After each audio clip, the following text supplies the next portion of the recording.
Update: caught wife trying to cheat with my friend from her iWatch. I'm writing this from my phone, so bear with me if it's formatted wrong. So last night my wife of 7 years decided to have a chill out night. After dinner she went to the den and was watching her programs while I flitted between watching the Spurs game, football, soccer, and doing some odds and ends that I had planned. Next thing I know, she's got the wine out and has had 2 bottles of the stuff. At around midnight I went to check on her and seen she was out cold on the couch. I went to scoop her up when her iWatch thing buzzed and a message popped up on the screen.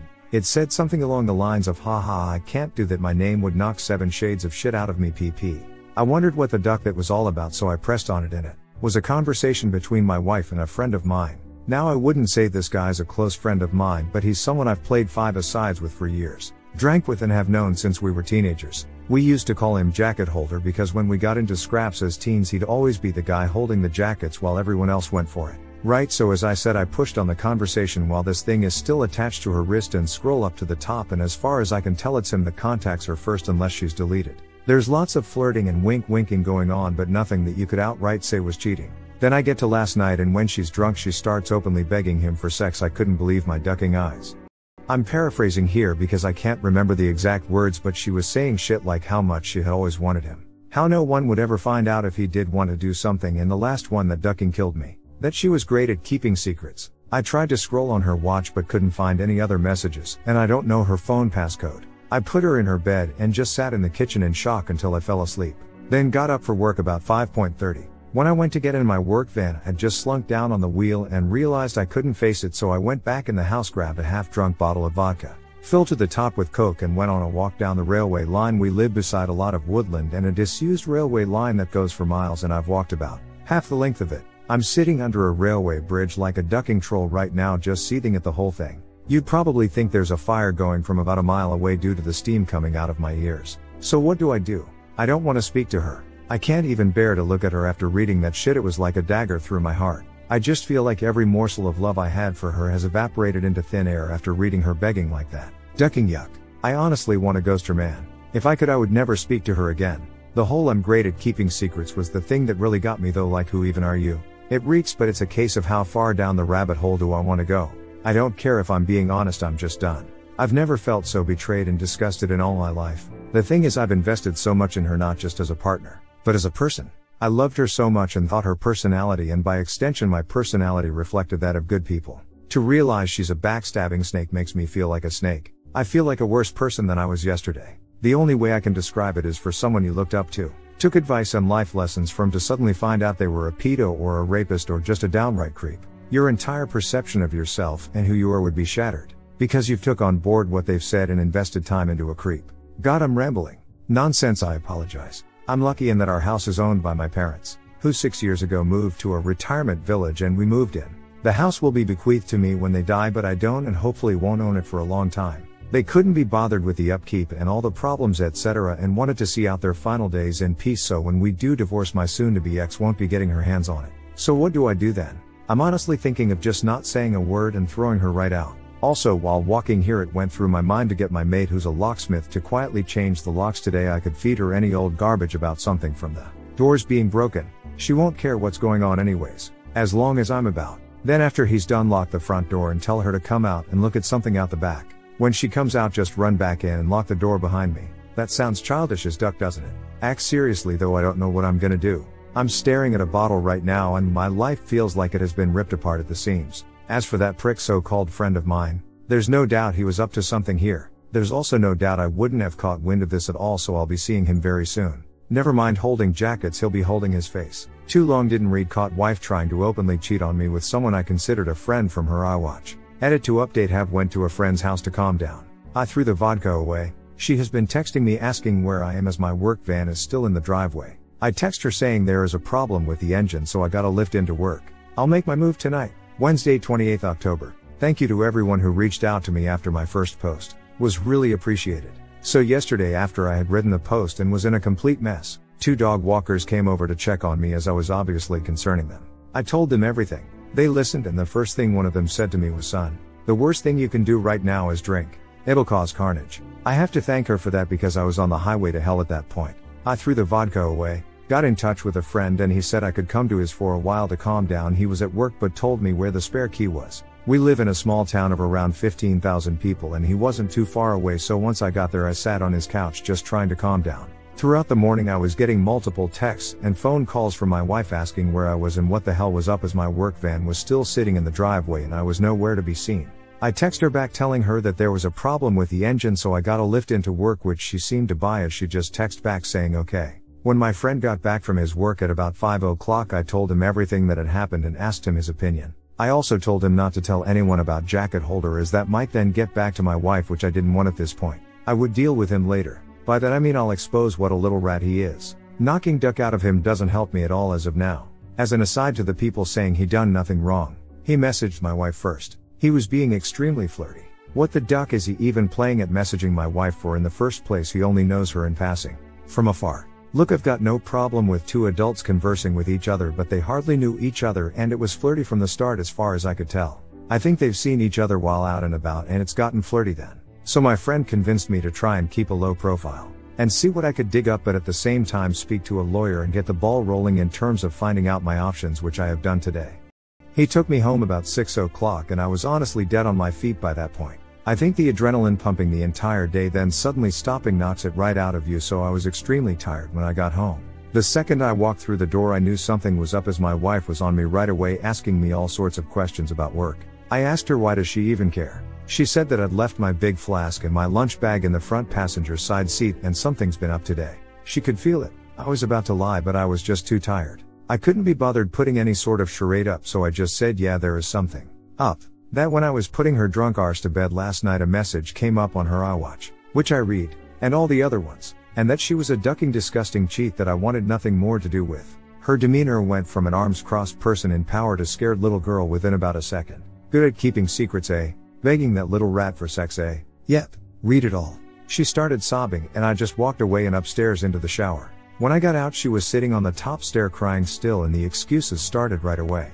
How she was drunk, vulnerable, had never done anything like that before. How he had messaged her first and it didn't mean anything. She was never gonna go through with it. Pretty much everything that everyone on here was saying she would say. Like she had the playbook out. The only thing she didn't do was try and blame me. She probably knew I would have thrown her right out the door if she had tried that shit. I told her that I wanted a divorce and her out of the house within a month. Also told her that she was moving to the spare room. I've been pretty much ignoring her ever since, just scowling at her and shaking my head when she starts waffling nonsense. I don't want to hear it. She slept in the spare room last night and I haven't spoken to or texted with her at all today. If I'm lucky maybe she'll be gone when I get back from work, but my luck's not that good I suppose. On getting her out though I was telling my parents what was happening and my mother was adamant I wasn't throwing her out onto the streets. Her and my mother are close and always have been. We'd have been together 11 years in December. My mother was saying she made a mistake and that we should sort it out like adults. That we've been through too much together and that she didn't actually do anything, it was just words. She completely took her side over mine. Couldn't believe it. Could this duck me here? Like, do I have no right to ask her to leave if my mother is against it? It's literally gonna be my house when my parents pass and I did nothing wrong, so I'm not leaving. It's probably gonna turn into War of the Roses Part 2. I managed to get myself an appointment with a divorce lawyer for next week, so I'll be going to that to discuss my options. Until then I'm just gonna ignore my soon-to-be ex-wife, I guess. I know she's probably not gonna admit anything else now. I'll never know if she was a really good liar or she was just talking shit to him to get him on side with her for an affair. Anyways, sorry about the delay in the update. Just got the chance to write it now as I'm finishing work. Well, back to the funhouse I guess. Monday 16th November. Hi. I thought I'd give an update since a lot of people have been personal messaging me asking for one. It's now been 20 days since I found out my wife was trying to cheat on me with my friend and the situation has become hellish. I gave her a month to get out and she's been sleeping in the spare room, but it's clear now she doesn't have any intention of going after she got in the ear of my mother. She doesn't have anywhere to go at any rate, but that's not my problem. I've seen my divorce lawyer multiple times, and am now in the process of drawing up a divorce petition and having my wife serve divorce papers. I've also opened my own bank account and taken 50% of the balance from our shared account. The atmosphere around the house has been weird to say the least. The living room has turned into a no man's land where no one frequents, as we both spend the majority of our times in our rooms. I've also intentionally been working late a lot so I don't have to interact with her much. I had been completely ignoring her, but after reading about the 180, have started implementing that and been civil if a little cold towards her. I'm so glad I did this, as I was beginning to feel like a monster refusing to acknowledge her existence. It was not the right way to behave and I ended up feeling like the one who had wronged her, rather than the other way about. The only time I broke from the 180 was when I walked into the bathroom last week and she was sitting on the floor by the bath crying. I helped her up and instinctively gave her a hug, though it was more of a there type hug than one with much love attached to it. The sad thing is that I'm so suspicious of her now that I wouldn't put it past her to be waiting on me coming in so she could put on a performance. The thing is that probably isn't even true. But this is the sort of shit that's going through my head in this environment. It's just toxic. She's been crowing about how she'll do anything and everything to save this marriage. Anything to prove to me that it was just a silly mistake. So I brought up a lie detector test. I don't plan on ever getting one done. Wouldn't even know where to start. I just wanted to gauge her reaction. She was all for it. Well, until a few hours later when she came to me, tablet in hand, going on about how inaccurate they are, and that anxiety and nervousness can throw up false readings. And with her and her anxiety disorder and all, I just laughed. Wasn't even a normal chuckle either. It started as a bit of a cackle and ended in a childish giggle. It appears she would do everything to save this marriage. Well, everything except take a lie detector test, that is.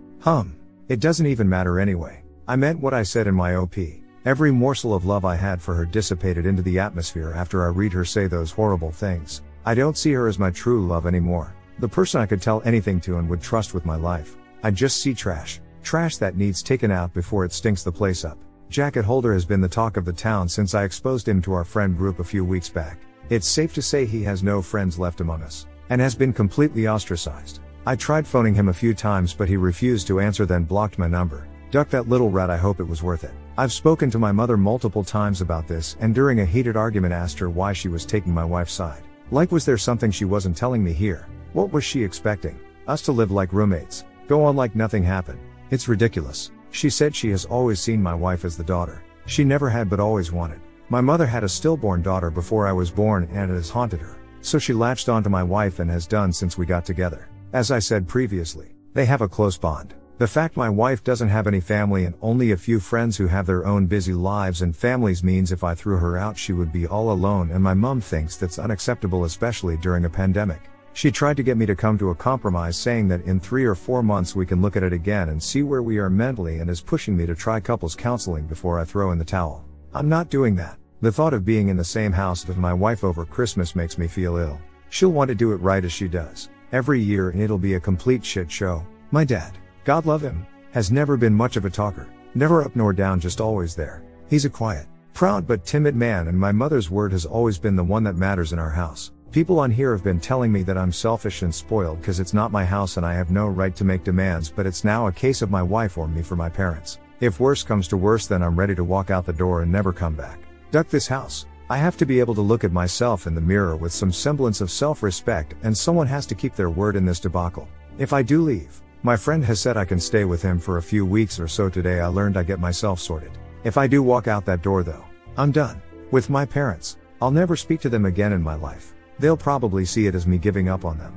Me walking away without trying to at least have a go at fixing things first. I see it as them choosing someone who broke my heart over me. What will be the logistics of this once I'm gone? Just her staying there herself. My mother and father looking after a backstabber while their flesh and blood goes off alone. A little more info on the house. My parents let us move in a year after our wedding. It was an apparent belated wedding gift, although that was just the chatter from them at the time. They were always planning on moving out and moving us in. I've spent tens of thousands on it over the years, but that's neither here nor there. I have fantasies of leaving this all behind, going somewhere new and starting again, but I don't have anywhere else to go. I've lived in this town my entire life. It's all I know. Am I being too harsh here? I'm literally ready to slingshot my parents right out of my life, but I feel so torn. Why am I the one who has to lose everything and everyone? I've tried to be good, and I always thought you make your own luck, and that good things happen to good people. Maybe I'm not as good as I think I am. Maybe I deserve all I ducking get. Wednesday, December 2nd. Well, since this morning I no longer call that house home. I seen on the calendar that my wife had a hospital appointment with her ophthalmologist. So knowing she would be gone for a few hours, I took that as an opportunity to get my stuff together and move out, which I have after getting my things moved and sorted. I just put the house keys on the kitchen table, along with the divorce papers I received from the divorce lawyer last week, and was on my way. I've blocked both my wife and mother's numbers, and any communication I have with my wife going forward will be done through my lawyer. In terms of my living situation, I'm staying with a friend for a week or two, but hopefully I should be in my own rented place before Christmas. I haven't spoken to my parents in a few weeks. Last time we spoke was via text, and I tried to tell my mother, in explicit detail, the things my wife was saying during her text to Jacket Holder. Why it hurt me so much. and why I didn't think it was her first time doing it with the whole "I'm good at keeping secrets" comment and thus could never trust her again. My mother texts back saying she couldn't speak to me when I was like this, and she would let me cool off. She tried to phone me a few days ago and I just blanked her call and has said a bit further up. Since today I've blocked her number. I feel so let down by my parents, and at this point, it almost feels worse than the original betrayal from my wife. The way I'm feeling right now, I don't think I'll ever speak to them again. I think in times of strife, you look to your family to be strong for you, to be a rock and give you, the wronged one, support. My parents have been weak. They've made me feel like the one in the wrong, like I'm overreacting, and it's me that's ripping this family apart. Well, it's not. I didn't ask them to move mountains for me, just move my cheating wife out the house, and they made their choice. My father also had the chance to put his foot down for once in his life and stand up for me, but didn't. You make your choices and you live with them, I guess. Reading some of the comments on here from my previous posts, people have been saying things like I threw in the towel so easily. I was looking for a way out and didn't love my wife because I didn't try hard enough to save things, but that's not true. I loved my wife more than anyone on this earth, and I was broken when I discovered what she was doing. I think we all have boundaries, and once those boundaries have been crossed, things change irrevocably. When I read those horrible texts, something changed inside of me. I fell out of love with her. Like being snapped out of a spell in the movies. Anything tried after that is just delaying the inevitable. I have to say that I'm interested in the whole dynamic of their relationship now that I'm gone. Like, are my parents gonna continue supporting her knowing that it has finished their relationship with their son? As for me, I'd love to travel. My wife hated flying, so most of our holidays had been to southern England, the likes of Newquay and Torquay and Cornwall and Devon, so it would be great to travel abroad again. The last time I was abroad was when I was 20 for a mate's holiday in Greece, so 13 years ago. I'd love to see a bit of America, so once this pandemic calms down, I've definitely got my sights on the States. Well, that's about it for me, I guess. This'll be my last post, as I don't want to outstay my welcome, and I don't think there's much more to say at any rate. If you want to see how I'm doing down the line, shoot me a DM and I'll try and keep you in the loop. Thanks for reading. Bye. Don't worry about those comments that told you that you didn't fight hard enough for your relationship. Because you know what? Your SDBX wasn't fighting hard for it when she decided to cheat. You do what's best for you and your mental health looking forward. And don't lose hope. It's still possible to find people who actually respect and care about you. It's still possible to find someone who respects and loves you. You have to do what's best for you. It'd keep both your ex and your parents blocked out of your life. Traveling and a fresh start sound like a great idea. I cannot even imagine how tough it is to have your wife betray you and then have your mother side with the cheater. This is Reddit. You will always have doormats saying that you should try to compromise your morals, or cheaters who sympathize with her. Just as an example, there was an underage girl who was being sexually abused and she had to stop posting because tons of guys were pinging her for nudes, etc. So just ignore that advice. You have done everything right and have thought things through well. You have shown a tremendous amount of strength too. Eventually, your parents will come around, but it will be up to you whether to let them back into your life or not. This is a new phase for you. It will be scary, but definitely not boring. And it will make you stronger. You will see this when you look back on it later in life. Good luck on your new adventure. Second story. I found my wife cheating on me 2 years ago. I left and ran into another country because I was afraid she will screw me during the divorce. Now she found me and is begging for my forgiveness. A few years ago I found out that my wife of 10 years had been cheating on me with a co-worker. We had 2 kids, her daughter, my stepdaughter, and my daughter, her stepdaughter. My job requires me to travel to different countries 1 week a month. The affair had been going on for a year or so and I found out by going through her phone. I planned to confront her, but I knew she would lie at my face, as she had done that all that time during her affair. I loved this woman very much, and as much as I wanted to try reconciliation, the evidence I had found on her phone, I knew this was not salvageable. I was also afraid that if I asked for a divorce, I would be very much screwed during divorce due to the divorce policy in my country that favors women a lot. So I hatched a plan to escape in one of the countries that I work for. Only my 2 sisters and a few close friends knew where I was, and only found out in the latter stages of my plan. I only had 4 months to execute my plans with the help of my lawyer, separating my money from our joint account and moving them to a new offshore account, selling some of my assets including my car, getting a visa for my daughter, printing out the screenshot of their messages, looking for a new job in a new country, finding a new affordable apartment in a new country. Of course, I was very careful not to leave any breadcrumbs trail, and when the right time came, I sent all the copies of the screenshot I had to her parents and her job exposing her affair. Before me and my daughter left, deleted all our social media and changed our phone numbers. I made more income than her. I paid all the bills, and I knew she could hardly afford to live in our marital home. Anyway, it's been 2 years since I left. It's been hard for us, but we have pulled it through with my daughter. In 2 years I haven't seen my wife until last week when I get an email She knew where I lived and was in the country and was wondering if we could meet and talk. I ignored the email, but the following day I find her at the door of my apartment. She begs to come in and only wants to talk. I let her in and the first thing she blurts is sorry and she breaks down crying. She looked miserable. Had lost weight. Her face looked like a depressed person and she didn't even put on much makeup like she usually did when I was with her. She told me that the affair was the worst decision of her life, and has been suffering the consequences since the day I left her family disowned her. She got fired. Her friends hated her and she was more than willing to do anything to get me back. She was literally on her knees holding my leg crying. She told me that she hasn't been with the other guy since then and has not been with anyone else since she only wants me and that I will always be the love of her life and soulmate. I shed some tears and asked her how she found me. She told me that she reconnected with an old college friend who's a pie and hired her to find me. And then I asked where she's living and she told me that she left her daughter with her sister and is she living in a hotel. I told her I will think about it just to get her to leave my house. The thing is, I still love her very much even though she caused me pain. And she used to be the most caring, loving and thoughtful woman I have ever met until the affair. And I think she has suffered enough even though my plan was not to make her suffer. I only exposed her so that she couldn't make up lies. Hit like if you enjoyed this video. Consider subscribing to our channel.